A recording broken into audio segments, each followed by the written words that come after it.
দেশে বর্ষাকালে বৃষ্টির পরিমাণ কমে আসায় কৃষির মতো বিরূপ প্রভাব পড়েছে জনস্বাস্থ্য, বিশেষ করে চোখের অসুখ, রক্তচাপের ওঠানামা, হঠাৎ অজ্ঞান হওয়ার মতো কিছু রোগ বাড়ার জন্য গবেষকরা বর্ষাকালের কম বৃষ্টিপাতকে দায়ী করছেন। নরওয়ে ও বাংলাদেশের আবহাওয়া অধিদপ্তর যৌথভাবে গত ৪৩ বছরের বৃষ্টিপাতের তথ্য উপাত্ত বিশ্লেষণ করে এই নতুন তথ্য পেয়েছে। প্রতি বছরই বৃষ্টিপাত কমছে বলে এই গবেষণা প্রতিবেদনে উল্লেখ করা হয়। এ নিয়ে আরো জানাতে রাজশাহী থেকে আমাদের সাথে যোগ দিচ্ছেন সহকর্মী মুস্তাফিজুর রহমান। মুস্তাফিজ, রাজশাহীতে সাম্প্রতিক বছরগুলোতে বর্ষায় স্বাভাবিক বৃষ্টি পাওয়া গেছে কিনা, আর কৃষি জনস্বাস্থ্যে প্রভাবের মূল্যায়ন পাওয়া গেছে কিনা? বান্ডেল থাকলে প্রতি সেনমানিতে টাকা বাঁচবে। বিকাশ সেনমানি বান্ডেল কিনে জিতুন প্রতি লেনদেনে।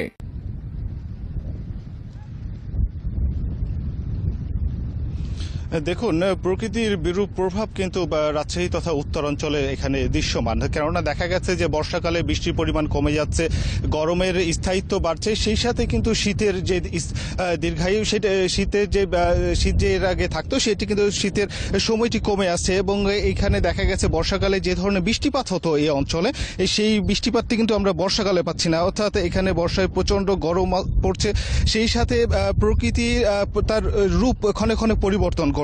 বিশেষ করে আষাঢ় মাসে আমরা দেখেছি উত্তরাঞ্চল কৃষি প্রধান অঞ্চল, এবং এইখানে মূলত আষাঢ় মাসে আমন ধানের জন্য কৃষকরা মূলত প্রকৃতির উপর নির্ভর করতো। ঠিক 2 দশক আগের কথাও যদি বলা হয়ে থাকে, সেই সময় এই অঞ্চলে চাষাবাদ ছিল অনেকটা প্রকৃতি নির্ভর। এবং এখন যেটি দাঁড়িয়েছে, এখন প্রকৃতি পুরোটাই বিরূপ প্রভাবের কারণে এখন ভূগর্ভস্থ পানির উপর নির্ভরশীল এই অঞ্চলের কৃষকরা, যার ফলে একদিক থেকে ভূগর্ভস্থ পানি উত্তোলন করা হচ্ছে, সেই সাথে ভূপরস্থ পানির সোর্সগুলো কিন্তু ক্রমেই নষ্ট হয়ে যাচ্ছে, ধ্বংস হয়ে যাচ্ছে বলা যেতে পারে। ঠিক আমি এখন দাঁড়িয়ে আছি রাজশাহীর পদ্মা নদীর পাড়ে। পদ্মা নদীতে এই সময় ঠিক 1 দশক আগের কথাও যদি বলা যেত, তাহলে এই সময় কিন্তু ঠিক জুন মাসের শেষের দিকে বা জুলাইয়ের দিকে পদ্মা পানিতে পরিপূর্ণ থাকার কথা ছিল। কিন্তু এখন পর্যন্ত আমরা দেখি যে পদ্মায় মাঝখানে কিন্তু সুবিশাল চর পড়ে আছে, অর্থাৎ পানি শূন্য বলা যেতে পারে।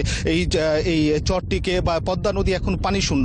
অর্থাৎ এই রাজশাহী অঞ্চল তথা উত্তরাঞ্চলের ভূগর্ভস্থ পানি রিচার্জের যে বড় সোর্স, সেই সোর্সটি কিন্তু এখন পানি শূন্য, যার ফলে ভূগর্ভস্থ পানির একদিকে রিচার্জেবল যে সোর্স সেটি নষ্ট হয়ে যাচ্ছে, অপরদিকে বলা যেতে পারে ভূপরস্থ পানির সোর্সগুলো কিন্তু ক্রমেই ধ্বংস হচ্ছে। এবং এক পরিসংখ্যান বলছে যে রাজশাহী মহানগরীতে 2 দশক আগেও রাজশাহী মহানগরীতে পুকুরের সংখ্যা ছিল প্রায় 2200-র মতো। ঠিক 2 দশক পরে এখন পুকুরের সংখ্যা দাঁড়িয়েছে প্রায় 150-র মতো। অর্থাৎ ক্রমেই কিন্তু জলাশয়ের পরিমাণ কমছে।